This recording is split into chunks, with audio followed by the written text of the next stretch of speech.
अरिहन्तानां ॐ नमो अरिहन्तानां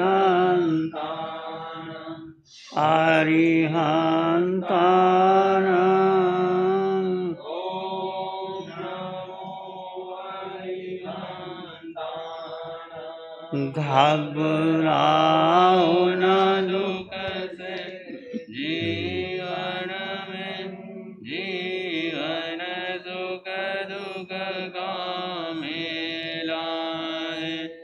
घबराओ न दुख से जीवन में, जीवन सुख दुख का मेला है।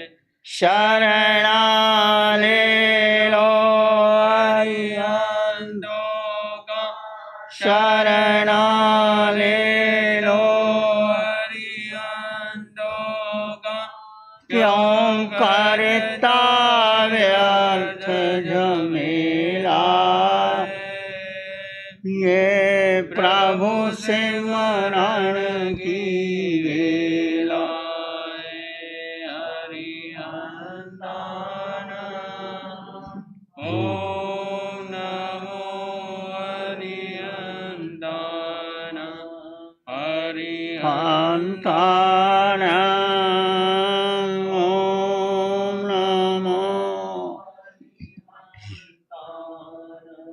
नमो नमो अरिहंतानां, नमो नमो अरिहंतानां। अरिहंत परमात्मा महाविधि क्षेत्र में विराजमान, जिनकी अनंत अनंत कृपा हम सब पर बरस रही है, उस प्रभु की अनंत करुणा, अनंत मैत्री, अनंत ज्ञान, अनंत साधना को अनंत अनंत नमन प्रार्थना कृतज्ञता के बाद शासनपति भगवान महावीर, जिनकी धर्म साधना हम इस भरत क्षेत्र में उनकी वाणी सुन रहे हैं, उनके ज्ञान को जीवन में अंगीकार कर रहे हैं, प्रभु की ज्ञान साधना, प्रभु का ध्यान, प्रभु की मैत्री को अनंत अनंत नमन प्रार्थना कृतज्ञता के बाद प्रभु सिद्ध बुद्ध और मुक्त हो गए हैं। परंतु प्रभु की वाणी, प्रभु की साधना, प्रभु की मैत्री आज भी विश्व विख्यात है। विश्व में शांति हो सकती है। तो आइए हम चर्चा कर रहे हैं, भगवान महावीर ने श्रावक धर्म के बारे में जो कहा। अनंत श्रावक ने उसको 12 व्रत ग्रहण किए। 12 व्रत ग्रहण करने के बाद वो पौषधशाला में चला जाता है। सब कुछ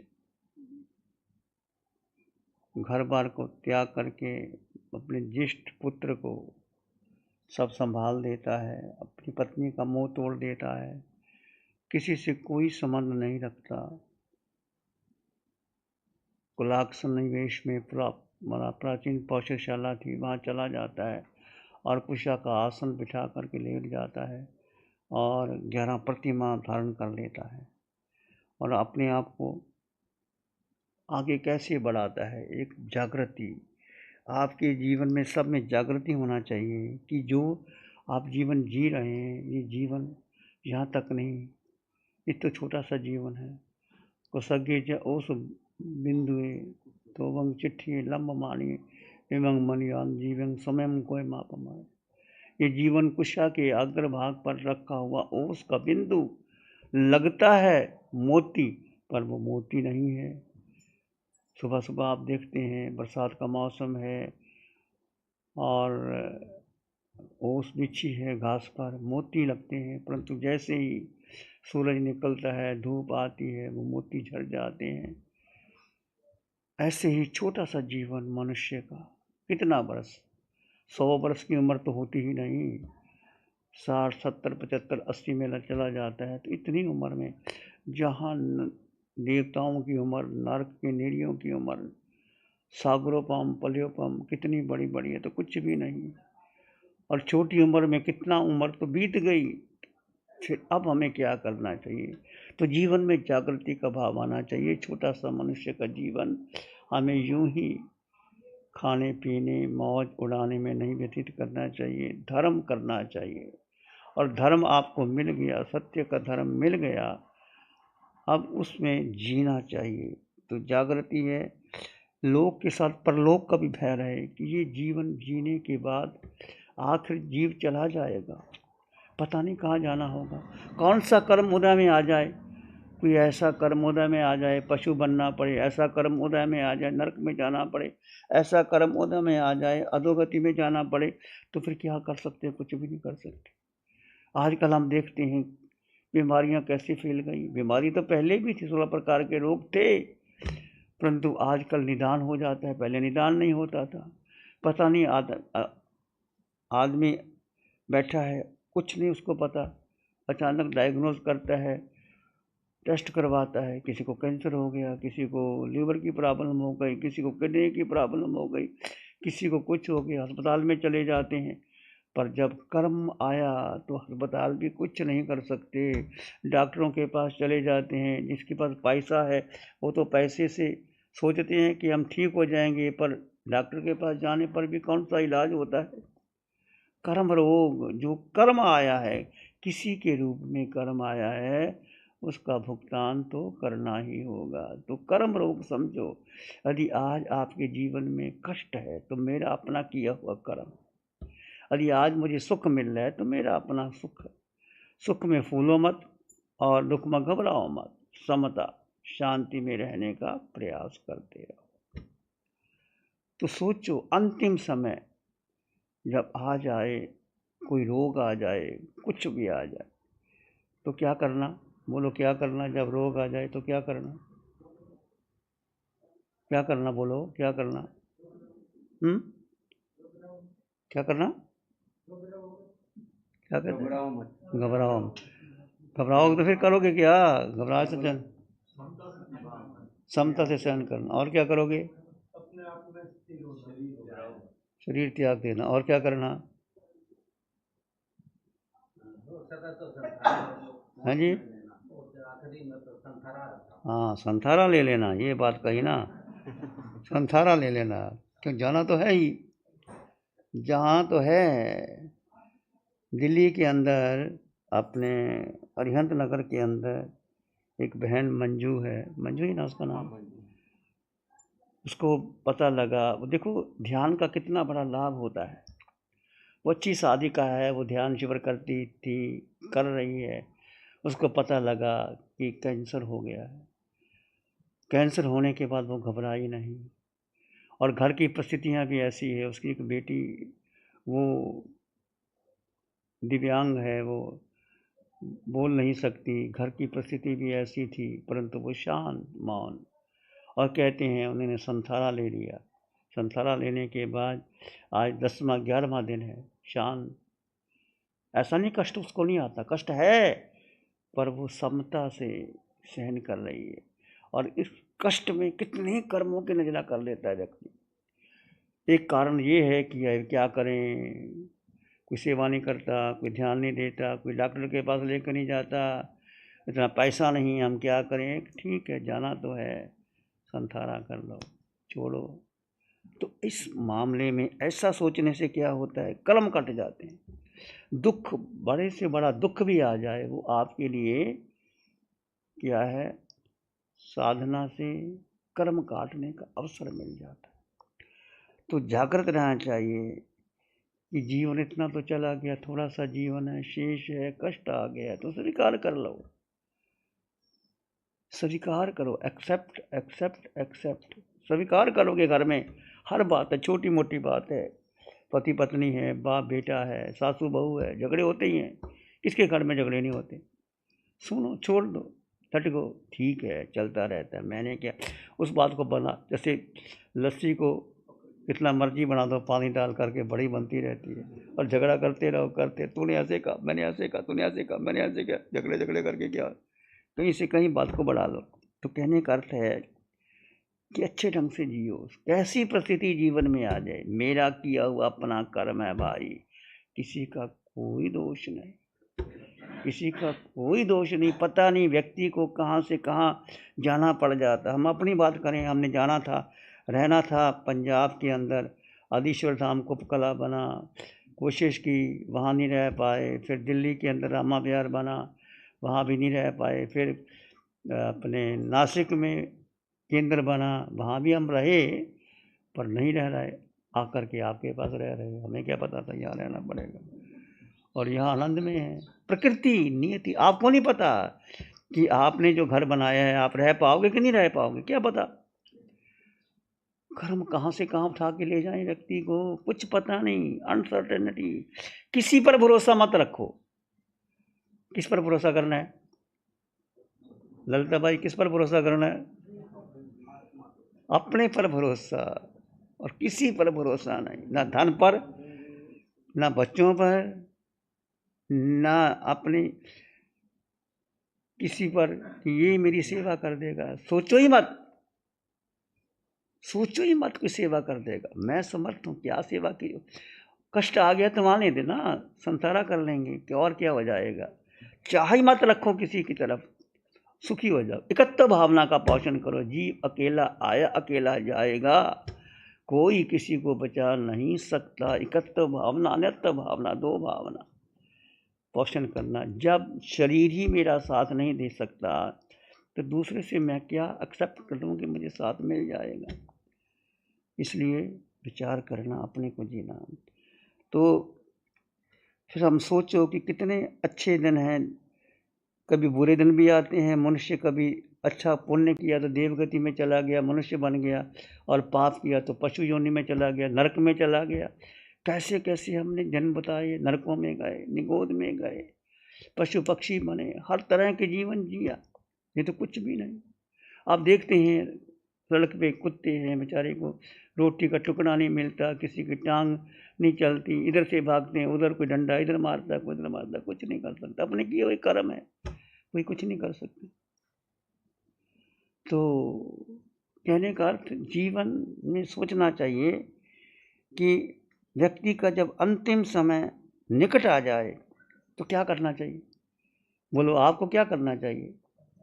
संसारा कर लेना चाहिए सबको। हाँ, सबको ही जब मौका लगे, अंतिम, ये मनोरथ है साधु का भी और श्रावक का। अंतिम समय जान करके कि अब शरीर साथ नहीं देता, अब पता नहीं कब क्या हो जाए, कोई ऐसी बीमारी आ जाए, संसारा कर लेना चाहिए। बल्कि कि डॉक्टरों के पास जाओ, अस्पताल में जाओ, डॉक्टर नली इधर लगाता, उधर लगाता, इधर करता, उधर करता है, और बेचारा मर जाता है आदमी, कुछ नहीं कर सकता। उस समय क्या करना, कहीं नहीं जाना, भी मुझे संसारा लेना, मैं तो घर में रहूँगा। अपनी भगवान की वाणी सुनो, और जो कर्म बंधे हैं वो काट दो। पता नहीं कितने कर्म कट जाते हैं। इस संसारा आ गया तो भाव सीमित हो जाते। तो ऐसा समझो, विचार करो कि हमारा अंतिम लक्ष्य एक एकत्व भावना का पोषण करना, कि मैं जीव अकेला। भगवान स्वयं कहते हैं, हम कहते हैं जीव अकेला था, अकेला है, अकेला रहेगा। जब आए थे क्या लाए थे, जब जाओगे क्या लेके जाओगे। तो रमेश भाई खुद कहते हैं, जब मैं यार 300 रुपये लेके आए थे, रमेश भाई के 100 रुपये लेके आए थे। अब ठीक है, पुण्य है इनका, मेहनत की, बड़े बन गए। तुलसी भाई क्या लेके आए थे घर से। अब ठीक है, बच्चे हैं, बन गई, ठीक है, उनका अपना भाग्य, हमारा अपना भाग्य है। बस ये तो सोचो ही ना कि किसी पर डिपेंड मत रहो। एकत्व भावना का पोषण करो, अनत्व भावना का पोषण करो, कि जब शरीर का पता नहीं कब क्या हो जाता है, बैठे बैठे। अब ललिता बाई गिर गई, पता था गिर जाएगी, अचानक ही गिर गई। हमारे शुभम मुनि गिर गए, क्या पता था, इलाज भी हो गया, सब पुण्य था, इलाज भी नहीं तो किसी का इलाज भी नहीं होता, डॉक्टरों को ही नहीं मिलते, अपॉइंटमेंट नहीं मिलती। जहाँ पुण्य है वहाँ पाप भी है, जहाँ पाप है वहाँ पुण्य, दोनों साथ साथ चलते। तो कहने का अर्थ कि अपने लिए जीना तो सलेखना, अंतिम समय निकट जानकर व्यक्ति संसारा ग्रहण करे। ऐसा आनंद ने भी सलेखना व्रत ग्रहण कर लिया। सलेखना आने के बाद ऐसा ना जल्दी मृत्यु आ जाए, न जीने की इच्छा, न मरने की इच्छा। जो जैसा समय है उसको समता से काटना है। जल्दी, कई बार संसारा बहुत लेट चलता है। जैसे हम गए थे 50 दिन तक संसारा चला, पर कैसे कर्म काट लिए। कई बार जल्दी हो जाता है, कई बार नहीं हो पाता। और सलेखना में चित्त को भक्ति से, शांति से लगाना चाहिए। साधक राग द्वेष से ऊपर उठ करके चिंतन करता है कि ये मैंने काम, विचार करें, चिंतन करें कि जीवन में कहाँ कहाँ मैंने क्रोध किया, मान किया, माया की, लोभ किया, राग किया, द्वेष किया, किसी गाढ़े बंधन, सब आलोचना करो। उस समय अवसर है आलोचना करने का, और जितना अंतःकरण से आलोचना करोगे तो आपके पाप क्षमा हो जाए। आलोचना आलोचना बहुत बड़ा पाप। तो पता नहीं हम मोह में, प्रेम में, स्नेह में आकर के व्यक्ति कार्य तो कर लेता है, दूसरे करवा लेते हैं, परिवार के लोग ही करवा लेते हैं। आपका बेटा आपसे बहुत कुछ करवा लेता है, आपकी पत्नी आपसे बहुत कुछ करवा लेती है, आप कर देते हैं मोह के अंदर। वही है तो और क्या है। संसार किसके लिए खड़ा है? मोह का कारण है। चाहे बाप बेटा है, चाहे पति पत्नी है, चाहे गुरु शिष्य है, हम भी राग में बंधे हुए हैं। ऐसा बीतरागी तो हम भी नहीं बन गए हैं। ये मोह से पर भुगतना अकेले को पड़ेगा, कोई संगी साथी नहीं बनने वाला। ये अकेले की भावना रखो, एकत्व भावना रखो। लेखना के अवसर पर व्यक्ति चिंतन करता है कि जो मैंने बंधन बांधे हैं, मैंने स्वयं ही बांधे हैं, और मैं स्वयं ही निजगत कर्म भोग फल भराता। कोई ना काहू सुख दुख दाता। कोई किसी को दुख नहीं देता, कोई किसी को सुख नहीं देता। अपना किया हुआ कर्म आपको भोगना पड़ेगा। स्वयं चक्रवर्ती, तीर्थंकर संत कुमार चक्रवर्ती होते हुए रोग पैदा हो गए, अचानक रोग हो गए, और दीक्षा भी ले ली। दीक्षा लेने के बाद 700 वर्ष तक रोग रहा। कैसे कर्म बांधे हैं आदमी। तो सोचो, जो मैंने बंधन बांधे हैं, जो मैंने चीज़ बनाई है, मुझे ही तोड़नी पड़ेगी। जो मैंने घर बनाया है या कर्म किए हैं, वो कर्म मेरे आगे आएंगे, निश्चित आएंगे। जैन धर्म कर्म को स्वीकार करता है कि जो कुछ तूने किया है तुम्हारा अपना किया हुआ कर्म है। तुम्हारा शरीर बना नाम कर्म से मिला, और तुम्हारा परिवार मिला, धन मिला, संपत्ति मिली, पुरुष का जीवना, जो तुम्हारा अपना किया हुआ कर्म है। पर कर्मों को काट करके व्यक्ति ने आगे बढ़ना है। तो एक ही पराक्रम करना है कि ये बंधन जो मैंने बांधे हैं उसको मैंने तोड़ना है। तो सुलेखना के क्षणों में पराक्रम को जागृत करता है। पराक्रम जागृत करने के लिए एक ही उपाय, तप करना। तप क्या है? तब कहा, भव कोड़िय संचिंग कमंग तब सा निजरिज्याए। तप से करोड़ों करोड़ों जन्म के पाप धुल जाते हैं। तप तप क्या है? भगवान ने फरमाया, तप इस लोक के लिए नहीं करना चाहिए, परलोक के लिए करना चाहिए। आपने तप कर ली, यशो कीर्ति के लिए नहीं करना चाहिए, किसी की कामना को लेकर के, कि मैं, मेरे घर में पुत्र हो जाए तो मैं ये कर दूंगा, धन आ जाए ये कर दूंगा। तप केवल नजरा के लिए, मेरे कर्मों की नजरा हो, आत्मशुद्धि के लिए तप करना चाहिए। भेद ज्ञान साबन भयो, समता रस भर नीर, अंतर धोबी आत्मा धोवे निज गंजे। जड़ और जीव का भेद करते रहो। तप में सबसे बड़ी बात है दो तत्व, ये शरीर और ये आत्मा। जड़ और जीव दोनों साथ है, दोनों अलग अलग है, दोनों के गुण धर्म अलग है, दोनों को अलग अलग जानो और समझो। 5.5 वर्ष तक आनंद ने घोर तप किया। शरीर सूख गया, कषाय भी सूख गए। इतना शरीर सूख गया 5.5 वर्ष तक, तो कहते हैं उसके सारे क्रोध, मान, माया, लोभ, राग, द्वेष, विकार भी सूख गए। हम देखते हैं कई लोगों को तप करते हैं, शरीर तो सूख जाता है परंतु कषाय बने रहते हैं। शरीर सूख जाए फिर शांति कैसे मिलेगी? तप के दो भेद हैं। 12 प्रकार का तप, 6 प्रकार का बाह्य, 6 प्रकार का आंतरिक। अनशन, जब आपको लगे कि मुझे बहुत खा लिया, उपवास कर लो, छोड़ दो खाना। उपवास, बेला तेला, जितना आपकी मन करे, घंटी मुट्ठी से छोटा मोटा तप, नौकारसी, पोरसी, एकासना, रात्रि का चौबिहार तो ज़रूरी करो।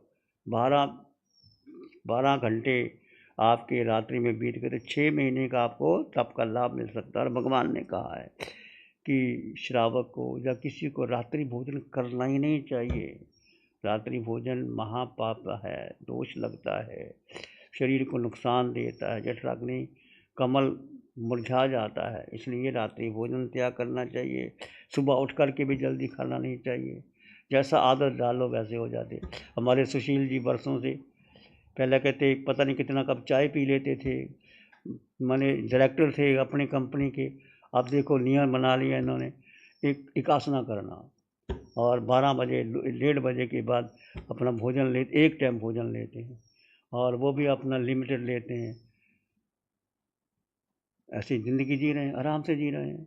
शरीर को जैसा डालो वैसा बन जाता है। ज़्यादा खाने से कोई बढ़ता नहीं है पेट, और होना कोई कुछ नहीं। शरीर को जैसा आपको लगो, नकालसी पोरसी एक आसना एक कल्टाना करते रहो, जितना कर सकते हो निकालो शरीर से, शरीर को। तब से अनशन अनोदरी, कम खाना, भूख लगी है बहुत ज़्यादा, उससे 4 चपाती की फूट है 3 खा लेना, 2 खा लेना, 1 खा लेना। भिक्षाचारी, भिक्षा के द्वारा आहार लाना, जैसा मिल जाए। रस का परित्याग कर देना, दूध दही घी मलाई मक्खन रोज खाने की जरूरत नहीं, छोड़ते रहना। रात काया कलेश आधे घंटे घंटे के लिए अथाह बना लो, धूप में सर्दी में काया को कलेश दो, काया को कष्ट पहुंचाओ कि मुझे काया को तपाना है। काया क्लेश, प्रतिशलीनता, इंद्रियों का गोपन करना। फिर ये बाह्य, फिर आंतरिक। आंतरिक तप है प्रायश्चित, प्रायश्चित करना, जो जो आपने आलोचना करके प्रायश्चित, विनय, विनय का भाव, स्वाध्याय, ध्यान, कौशक, क्रियाव्रत सेवा करना, स्वाध्याय करना और ध्यान और कौशक, ये 12वां तप है। इस प्रकार 12 प्रकार का तप से आप कर्मों की नजरा कर सकते हैं। तप का अर्थ है इच्छा निरोधो तप। इच्छा जो अग्नि इच्छा वो आगाज समा अनंत, अनंत इच्छाएं हैं आपके सामने, वो कैसे कैसे प्रभावित करती है। जो इच्छा जागे, ये मन में इच्छाएं पैदा होती हैं। मन बुद्धि और इंद्रियों को अपना मत मानो। केवल जीव आत्मा, मैं जीव आत्मा अकेला, मुझे कुछ नहीं चाहिए, ऐसा ही मान करके इच्छा का निरोध कर देना, वो सबसे बड़ा तप है। जैन धर्म ने परमात्मा की अपेक्षा आत्मा को अधिक महत्व दिया है। अप्पा सो परमात्मा, आत्मा ही परमात्मा है।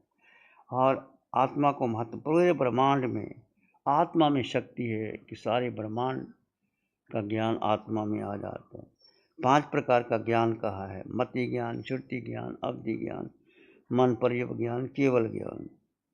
मति ज्ञान इंटेलेक्चुअल ज्ञान, स्क्रिप्चुअल ज्ञान, श्रुत ज्ञान, सुपर नेचुरल ज्ञान, अवधि ज्ञान, मन पर्यव ज्ञान, माइंड रीडिंग एंड केवल ज्ञान, परफेक्ट नॉलेज, पूर्ण नॉलेज प्राप्त करना, केवल ज्ञान। जैन धर्म ने कहा आत्मा पर कर्मों का आवरण पड़ा हुआ है। मति ज्ञान के ऊपर आवरण, श्रुत ज्ञान पर, अवधि ज्ञान, मन पर्यव ज्ञान और केवल। जब तक ये तरंगे उठती रहती हैं, आत्मा की सत्य प्रकट नहीं होता। साधना प्रदर्शन का विषय नहीं, प्रदर्शन नहीं करना साधना के अंदर, जो है उसको स्वीकार कर लेना। एक बार एक घटना है, महात्मा बुद्ध का एक शिष्य था, उसने तप करके एक सिद्धि प्राप्त कर ली। मंत्र के द्वारा किसी हंडिया को ऊपर उठा लेता था, मंत्र के द्वारा हंडिया ऊपर उठ जाती थी। लोग तो चमत्कार को नमस्कार करते हैं, जैसे हंडिया को ऊपर उठाने लगा, लोग इकट्ठे हो गए मोहल्ले में, बाजारों में, कर्तव्य दिखाने लगा, लोग आने लगे, बहुत खुश हो गए कि बहुत इसके बाद रिद्धियाँ सिद्धियाँ आ गई। तो बुद्ध, महात्मा बुद्ध उस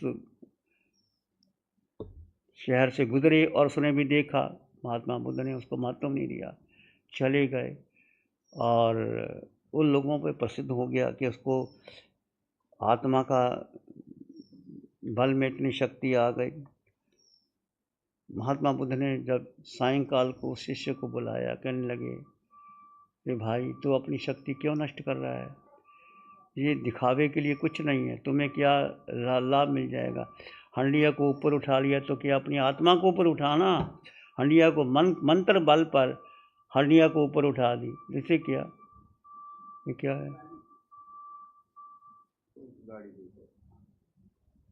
अपनी आत्मा को ऊपर उठा, व्यक्तित्व का प्रचार प्रसार करने के लिए कुछ नहीं करना, जीवन को ऊंचा उठा, तुम्हारी आत्मा का कल्याण हो सकता है, शाश्वत सुख की प्राप्ति हो सकती है। इस प्रकार भगवान ने उसको समझाया। आपके जीवन में भी कोई ऐसा व्यक्ति मिले जब मन में भाव आ जाए तो उससे कुछ नहीं होता, अपने जीवन का कल्याण करने के लिए होता है। तो अनंत का शरीर सूख गया, चल भी नहीं सकता, हड्डी नस नस सूख गई, करवट भी बदल नहीं सकता था, उठ भी नहीं सकता था। पर आत्म का तेज बढ़ गया, शरीर दुर्बल हो गया, आत्मा का तेज बढ़ गया, और उसको कहते हैं अवधि ज्ञान हो गया। अवधि ज्ञान भी 6 प्रकार का होता है: अनुगामिक, अनानुगामक, वर्धमान, हीयमान, प्रतिपाती, अप्रतिपाती। एक अनागम से, एक अनानुगम, एक पीछे एक आगे, एक वर्ध बढ़ता है, एक कम हो जाता है, एक प्रतिपाती है, एक अप्रतिपाती है, वो गिरता भी है और नहीं गिरता हुआ। और ज्ञान का अभिमान नहीं होना चाहिए कि मुझे अवधि ज्ञान हो गया, मुझे ये हो गया। अनंत अवधि ज्ञानी हो गया, किंतु अवधि ज्ञान का अभिमान नहीं है। वह सोचता है कि यह मेरी साधना का अंत नहीं है, मैं शांति प्राप्त करने के लिए साधना कर रहा हूँ, ये ज्ञान अहंकार का कारण बन सकता है। वो सजग है, इसलिए मेरी ऐसी उपलब्धि होने का अहंकार है। अध्यात्म ज्ञान क्या है? सत्य असत्य को जान लेना। अध्यात्म सत्य को असत्य जान लेना, पुण्य पाप का जान लेना, जड़ चेतन का, जीव और जीव का भेद जान लेना, आश्रय संबर निजरा बंध मोक्ष 9 तत्वों को जान लेना, जीव और अजीव का भेद जान लेना, माया ब्रह्म का ज्ञान कर लेना, आत्मा परमात्मा को समझ लेना, यह अध्यात्म ज्ञान है। सारी दुनिया के शास्त्र पढ़कर व्यक्ति ने यदि अपने को नहीं जाना तो कुछ भी नहीं जाना। ये एक अंग जाना ही से सब अंग जाना, ये सब अंग जाना ही से एक अंग जाना ही। इसने एक को जान लिया, वो सब जान लिया, सब नहीं जाना, एक को जाना, इसलिए अपने को जानना। अवधि ज्ञानी आनंद और अधिक आत्मनिष्ठ हो गया। आनंद में चरित्र तप के प्रभाव से अनायास अवधि ज्ञान उत्पन्न हो गया, इसलिए इसने प्रयत्न नहीं किया था, एक तप के प्रभाव से उसको अवधि ज्ञान हो गया। अवधि ज्ञान होने पर वो शांत हो गया, मौन हो गया, और अवधि ज्ञान की चर्चा सब जगह चल पड़ी कि आनंद को लेखना संथारा ले लिया, पूरे शहर में चर्चा होने लगी। उसके बाद हम चर्चा करते हैं कि कैसे गंधर्व गौतम आते हैं वहाँ भिक्षा लेने के लिए, कैसे अनंत उनके पास जाता है, वो चल नहीं सकता, उठ नहीं सकता, और पता लगा, लोगों के द्वारा पता लगा कि अनंत को सुलेखना हो गई है, अवधि ज्ञान हो गया है। तो गंधर्व गौतम ने जब जाना तो उनके पास जाते हैं, आगे की चर्चा कल करेंगे। ध्यान करें, आंखें बंद, मन वचन काया शांत, शरीर शांत, विचार शांत, सृष्टि शांत, वातावरण शांत, हर दिशा हर किनारा शांत शांत शांत।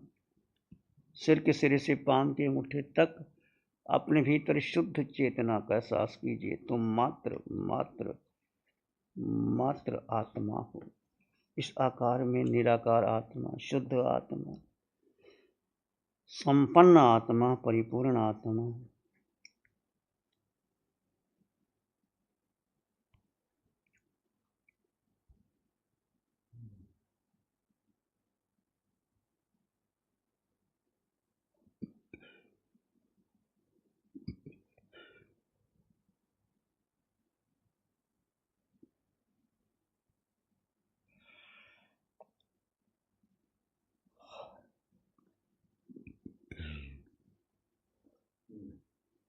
इस आकार में निराकार आत्मा, दो तत्व जुदा जुदा।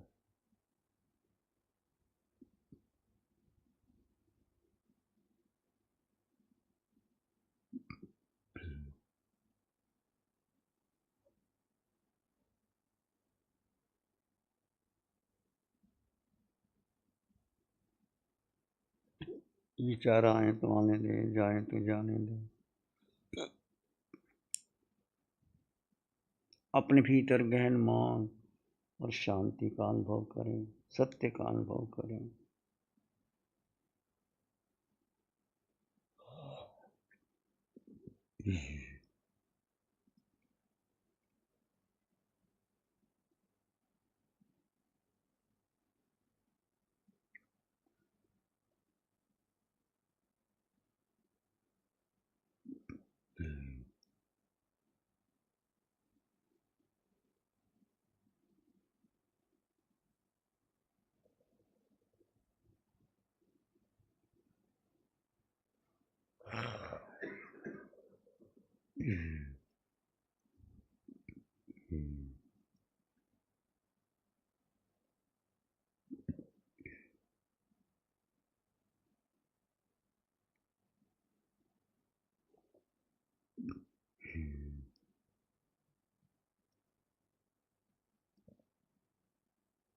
अपने भीतर मंगल का भाव लाएं, प्राणी मात्र की मंगल की कामना की।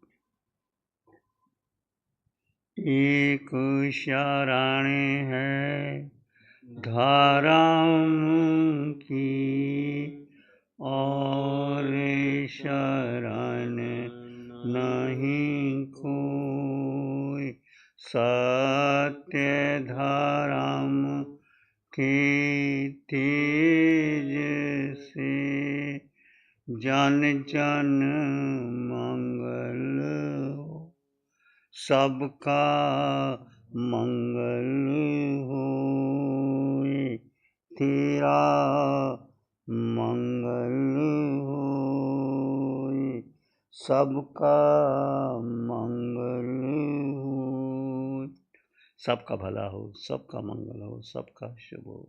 इसी में एक लंबा गहरा सांस लें, अरिहंत परमात्मा के चरणों में अनंत कृतज्ञता ज्ञापन करें। एक और लंबा गहरा सांस, अरिहंत परमात्मा के चरणों में नमन और वंदन। दोनों हाथों को आंखों पे ले जाएं, हल्का सा स्पर्श, धीरे से आंखें खोल सकते हैं। नमो अरिहंतानंग, नमो सिद्धानंग, नमो आर्यानंग, नमो उवज्झायानंग, नमो लोए सब साहुनंग, धम्म मंगल मुकिठम अहिंसा संयमो तमो, देवावित्तं नमं संति जस धम्म श्यामनम्। श्री चत्तारी मंगलम, अरहंता मंगलम, सिद्धा मंगलम, साहु मंगलम, केवली पाणत्तो धम्मो मंगलम। चत्तारी लोग उत्तमा, अरहंता लोग उत्तमा, सिद्धा लोग उत्तमा, साहु लोग उत्तमा, केवली पाणत्तो धम्मो लोग उत्तमा। चत्तारी शरणं पवज्जामि, अरहंते शरणं पवज्जामि, सिद्धे शरणं पवज्जामि, साहु शरणं पवज्जामि, केवली पणत्तं धम्मं शरणं पवज्जामि। चार शरण दुख हरण जगत में, और न शरण कोई होगा, जो प्राणी करे आराधन, उसका अजर अमर पद होगा, उसका